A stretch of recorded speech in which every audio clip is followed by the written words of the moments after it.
twongeye kubasuhuza tunabaha ikaze ku Baryankuna TV. Dukorera kuri murandasi mu buryo bw'ikoranabuhanga rya YouTube. Iyi televiziyo ikurikira muri aka kanya ni y'urugaga nyarwanda ruharandira igihango cy'igihugu RANP Abaryankuna. Uyu ni umwanya w'amakuru aya none muragezwaho nanjye Cyubahiro Amani. Ndi kumwe na mugenzi wanjye Uwera Sandra. Ikaze kuri mwese.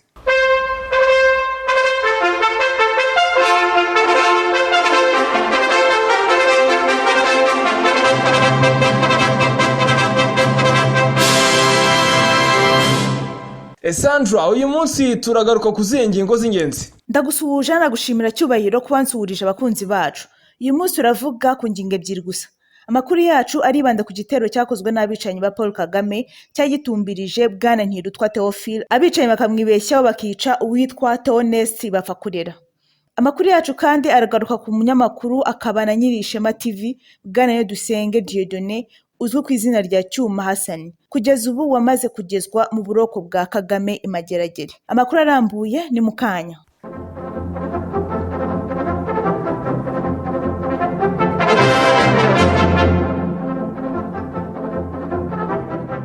Urakoze cyane Sandra. Reka amakuru yacu tuyahereye mu karere ka Rwamagana mu murenge wa Muyumbo, aho abicanyi ba Kagame bagabye igitero bagamije guhitana bwana Theophile Ntirutwa ariko bakica utariwe. Ibyo byose byabaye ahagana mu masaa 4 z'ijoro mu murenge wa Muyumbo mu kagari ka Nyarukombe mu mudugudu wa Gitaraga, aho mu karere ka Rwamagana mu ntara y'Iburasirazuba, aho bwana Ntirutwa yacururizaga boutique. Sandra, aba bicanyi baba bari bazi uyu mugabo? Ashwida, abicanyi ba Kagame ni ibimashini byica gusa nta kindi, bapfa kuba babyohereje. Amakuru yageranyijwe na bwana Remezo Rodrigue atubwira ko babanje kureba umuturanyi wa Ntirushwa unacumbikiye mushikiwe witwa Francine. Uwakaba ari umugabo witwa Rudasingwa Jean Bosco. Baramushorera ngo najye kubereka abantu acumbikiye. Bwana Rudasingwa yabajyanye abageza kwa Francine, bamugezeho bati jya kutwereka aho umusaza wawe akorera. Babashorera bose n'uwo Rudasingwa. Bageze aho Ntirutwa akorera basanga umuturanyi we akaba na nyirinzu akoreramo, ari ku muryango baramusunikiye muri boutique. Uwakaba ari uwitwa Hakizimana Froduwari. Bahindukirira abandi baturanyi bacaracaraga babasaba kujya mu mazu yabo kandi bagahita bazimya amatara. Bwana Cyubahiro ngo nyakwigendera yaraje kwigurira agafanta. Ni koko Sandra, ngo impamvu inganururo kandi ngo agasozi kagusabye amaraso ntuyakarenza. Pasiteri Bapfakurera Theoneste yaraje kwigurira agafanta, bikubitana nuko abicanyi ba Kagame baje kwica.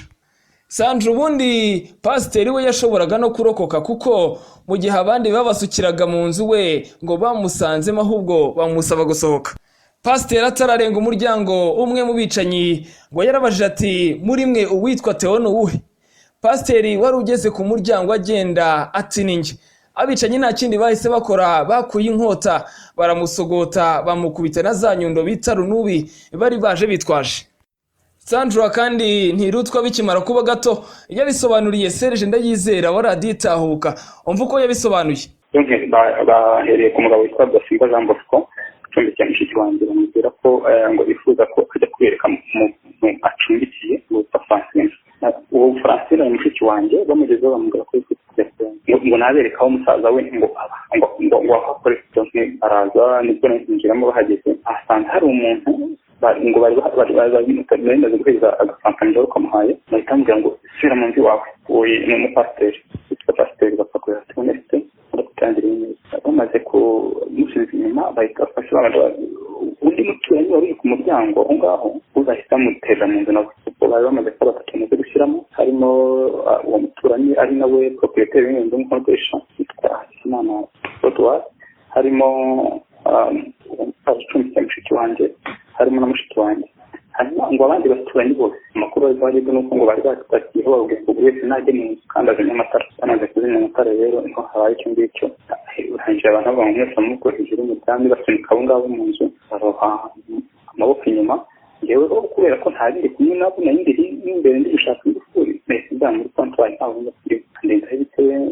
Barangije barashe urufasi umwe nk'uko na polisi iri kubyemeza ko barashe urufasi umwe. Barangije bica umuntu umwe bamukubita inyundo n'ibiti. Uwo bari basanze ku muryango babwiye ngo mwinjire mu nzu iwe, baravuga ngo uwo twashaka turamubonye. barangije babibaha abandi barigendera badafungira mu nzu.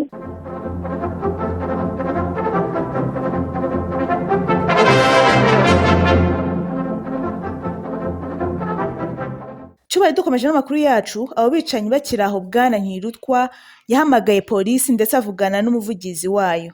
Abicanyi badani Munyuza, umuyobozi w'igipolisi cy'u Rwanda, batangajwe no kumva uwo bagiye kwica ari urimo kubahamagara. Mu gihe polisi itari kure yaho kandi hakaba hari havugiye urusasu, dore ko ngo barashe hejuru bakanga abantu, ntibyabujije polisi kuhagera nyuma y'amasaha 2.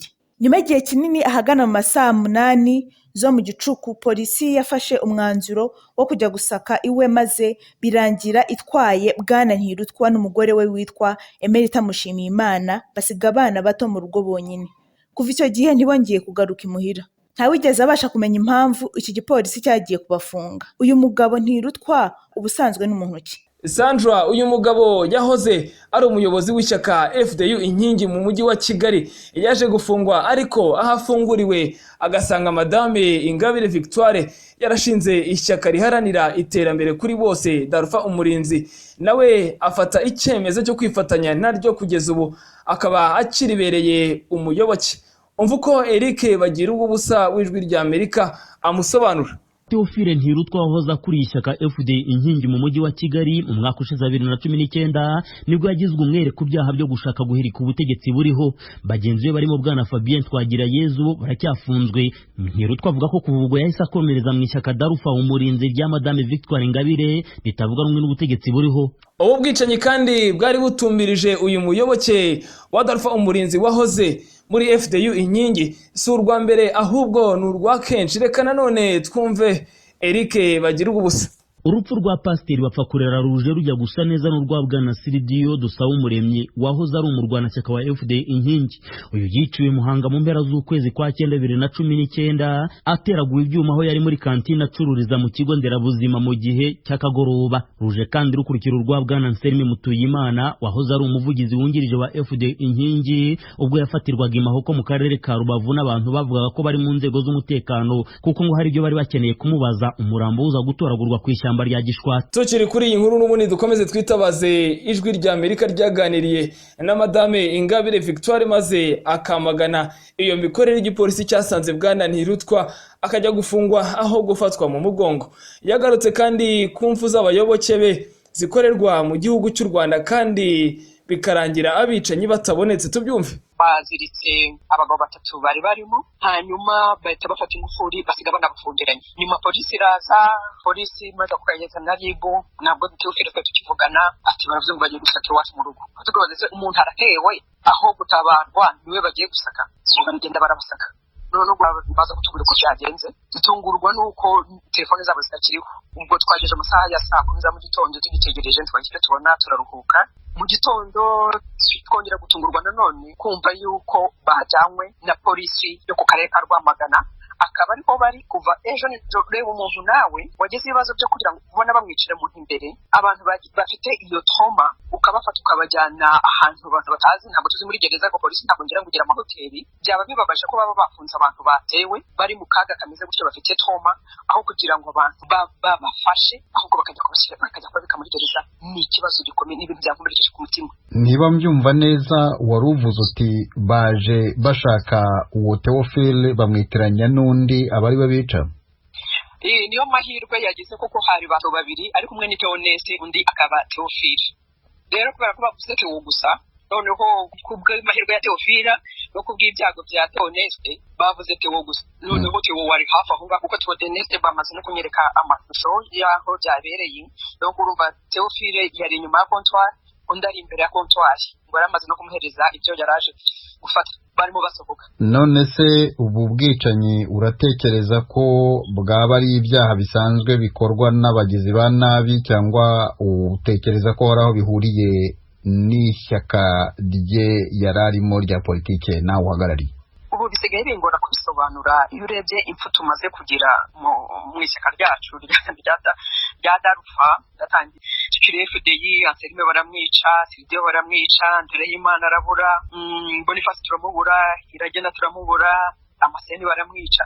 No kubwo bwicanyi bugenda baho gutyo kandi n'ababica n'abakora ibikorwa ntibagaragare, bidutera impungenge n'ikibazo tukaba twizera ko n'uyu munsi biriya bitazarangira gutya ubwo twanagize n'amahirwe noneho Theophile akarusimbuka ndagira ngo nibutse ko Theophile si ubwa mbere arusimbutse hari n'igindi rero kumutwara bamujugunya mu ishyamba rya Rebero bagira ngo yapfuye ariko avamo ari muzima rero dora tuvuga ngo we ageze mu mva kenshi ariko njya mu mbere abanyarwanda gupfa ntabwo ari ikibazo kuko avutse wese azapfa ikibazo no gupfa upfiriye ubusa ariko iyo upfuye uri ku rugamba nkuru turiho rwo kugira ngo twubake igihugu kigendera ku mategeko ku buryo nta munyarwanda wongera kwicwa mu gihugu cye ntabwo icyo gihugu zizibisa icya mbere nasaba ni uko rwose iyo miryango yagize ihungabana kuko ntabwo batwaye Theophile n'umugore we ariko banatwaye na mushikiwe n'abo bandi n'abagabo babiri bandi batatu bari kumwe aho ngaho icyo nasaba ni uko abo bantu ho kubafunga bakwiye gushaka abagira n'abo akaba aribo bafungwa kuko ntabwo wumva ukuntu abantu basagarirwa akaba aribo bajya gusaba akaba ari nabo bajya gufunga ntasaba inzego z'umutekano ko uwo bagomba gusaka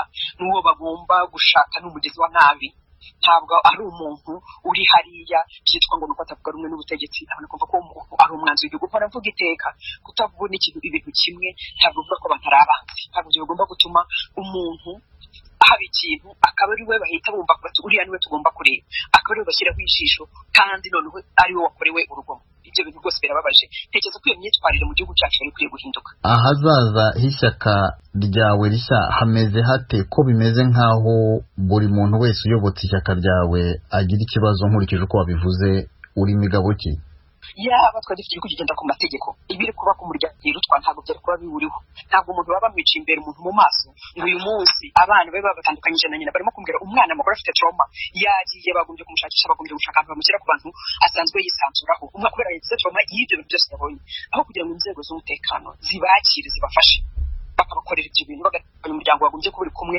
kugira ngo bisungane rero ibyo biba bigaragaza ko nta mategeko tugera mu gihugu cyacu niyo mpamvu mpora ngira nti abari ku buyobozi mwaciye makeya mukemera kubana kukoreka abanyarwanda twese tukabana mu mahoro kuko kumva umuntu azira burimo kumva ko umuntu kwari ko atari mu rukozi ukamwumvisha gusa bigeze kuri uru rwego biteye isoni nongere mbisubiremo binahesha isura mbi mu gihugu cyacu ntabwo ari ibintu byo guhesha isura nziza igihugu cyacu aya makuru atariho umukungugu n'ahandi wayasanga atari ku Bagiye TV. Kora subscribe, uduhe like, ukore share, unatanga igitekerezo cyawe. Ubundi udukurikire kuri Facebook yacu RANP Abaryankuna no kuri Twitter @Abaryankuna. Ushobora no kutwandikira kuri email yacu abaryankuna info@gmail.com. Asigaye kurikirane uniyumvire kwa Abaryankuna bakubitira ikinyoma hakubuye nakodoke.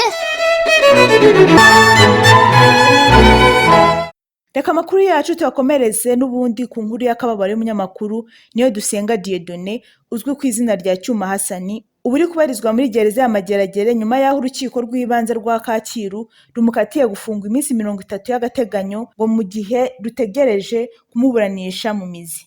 Cyubahiro ibya Cyuma byo bimeze bite? Sandra agira uti ibya Kagame naho ibya Cyuma byo ni iby'abagabo. Kuri uyu wa mbere tariki ya 11 Gicurasi 2020 urukiko rw'ibanze rwa Kacyiru rwasomye urubanza rwa Niyonsenga Dieudonné ukunze kwitwa Cyuma Hassan akaba nyiri televiziyo ikorera kuri murandasi Ishema TV kimwe n'umushoferi we Komeza Usenge Fideli bakatiwe gufungwa iminsi 30 y'agateganyo mbere yuko urubanza rwabo ruzaba mu mizi bityo bakaba bagomba gutegerereza muri gereza ya Mageragere.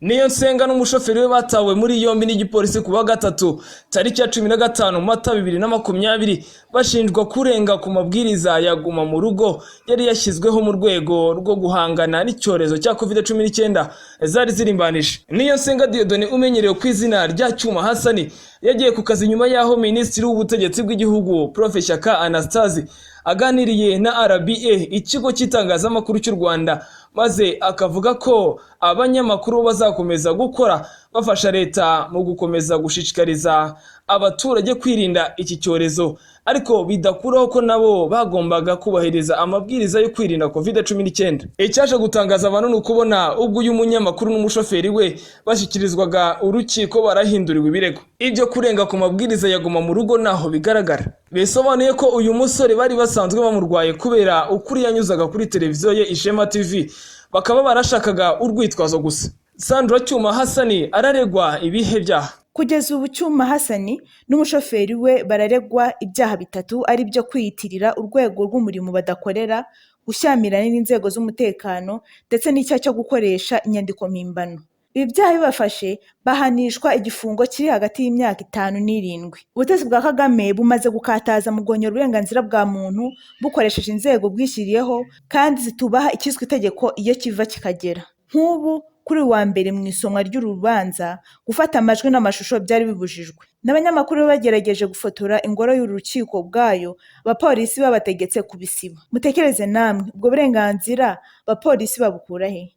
Abanyamakuru bafite agaciro ki imbere y'abapolisi n'abasirikare ba Kagame? Sandra, si ibyo gusa, ubutegetsi bwa Kagame bwigaruriye urwego rw'abanyamakuru rugenzurwa ariko barwise ko rwigenzura, baze bigiye guhumira ku mirari baruha barore ngo aruyobore. Uru rwego rwo gufasha abanyamakuru rufasha leta kubacura bufuni na buhoro. Cyuma Hassan kugeza ubu araregwa kutagira ikarita y'itangazamakuru yatanzwe n'urwego rubifitiye ububasha RMC, Rwanda Media Commission.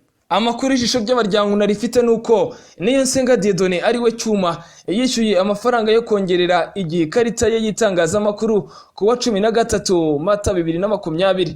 Ntibyabujije ariko barore n'urwego ahagarariye kumwigarika. Ku mabwiriza y'inzego za kirimbuzi za FPR, uru rwego rwa RMC rwariyadukije maze kuwa 13 Mata 2020 rutangaza ko abanyamakuru bakorera kuri YouTube nta burenganzira bafite bwo kujya mu baturage ngo babaka amakuru kandi bayatangaze nk'abanyamakuru. Ibi nagahuma munwa kuko bisa naho RMC itaza aho itangirira naho igarukira. Muri iryo tangazo yihakanye abanyamakuru bose bari bamaze gutabwa muri yombi, ahubwo ibashumuriza abaturage ngo bajye babanza bake ikarita umunyamakuru wese uje kubaka amakuru. Ahubwo Sandra, wadusomera ibyari kuri iryo tangazo. Urwo rw'abanyamakuru rwigenzura RMC rumaze kubona ko ari bamwe mu banyamakuru bamaze gutabwa muri yombi muri ibihe bya coronavirus, ruramenyesha abanyamakuru ibi bikurikira: kubahiriza amabwiriza yashyizweho n'ubuyobozi ajyanye no kwirinda icyorezo cya coronavirus nk'uko twanabyibukije amabwiriza RMC yabahaye ku itariki ya 6 Mata 2020. Icya kabiri, kutitabira ibikorwa bazi ko bibujijwe kabone naho babihamagarwamo ngo bajye gutara inkuru. Icya gatatu, ko abanyamakuru batawe muri yombi muri bya coronavirus twabikurikiranye tukabwirwa n'inzego bireba ko ibyo bakekwaho bidafitanye isano n'umwuga w'itangazamakuru, ahubwo bakekwaho kwica amabwiriza yatanzwe yo kwirinda kwandura no kwanduza abandi icyorezo cya coronavirus. Icya kane, ko abanyamakuru bakurikiranywe badafite umwihariko wo gusurwa kuko n'abandi bose batemerewe kubera icyorezo cya coronavirus. RMC irakomeza gukurikiranira hafi ikibazo cyabo ivugana n'inzego bireba. RMC iramenyesha abaturage bikurikira: icya mbere, gutanga amakuru n'ubuntu. Umunyamakuru wabagana ababwira ko abaha amafaranga cyangwa icyo ari cyo cyose kabone nubwo yaba abereka ikarita kugira ngo bamuhe amakuru ntibyemewe. Icya kabiri, umunyamakuru bagana wese mujye mwibuka kumusaba kubereka ikarita imwemerera gukora umwuga w'itangazamakuru itangwa na RMC. Icya gatatu, abafite YouTube channel zabo ntibemerewe kujya gutanga interview mu baturage ngo bakwirakwize biyise abanyamakuru, kuko umunyamakuru agira ibimuranga, uko ajya mu mwuga ndetse n'amahame agenga umwuga w'itangazamakuru agomba kubahiriza. Bikaba byashyizweho umukono na Barore Cleophas, umuyobozi mukuru wa RMC. Uko bigaragara, inzego zose z'igihugu n'abazikoramo bateye umugongo abaturage biyemeza gukurikiza amabwiriza ahonyora abaturage. Iki ni igihe umuturage agomba guhaguruka akarwanira uburenganzira bwe. Gutagira nyirasenge arisenga, nta gipolisi, nta gisirikare, nta bucamanza, none nta n'itangazamakuru ryemye mu Rwanda. Ijisho ry'abaryankuna n'abaryankuna TV tuzagoma iruhande rw'umuturage kugeza igihe u Rwanda ruzatangarizwa ituze, ikibi kimaze koherwa aricyo FPR Kagame n'ibyo byose. Aha ni naho dusoreje amakuru yacu y'uyu munsi. Ibiganiro byacu nakagaruka, mwari kumwe nanjye Cyubahiro Amani fatanyije n'Uwera Sandra. Mukomeze mugire impagarike n'ubugingo. Aya makuru atariho umukungugu n'ahandi wayasanga atari ku Baryankuna TV. Kora subscribe, uduhe like, ukore share, unatanga igitekerezo cyawe. ubundi udukurikire kuri Facebook yacu RANP abaryankuna no kuri Twitter @abaryankuna. Ushobora no kutwandikira kuri email yacu abaryankuna info@gmail.com. ahasigaye kurikirane uniyumvire ko abaryankuna bakubitira ikinyoma hakubuye n'akorotse.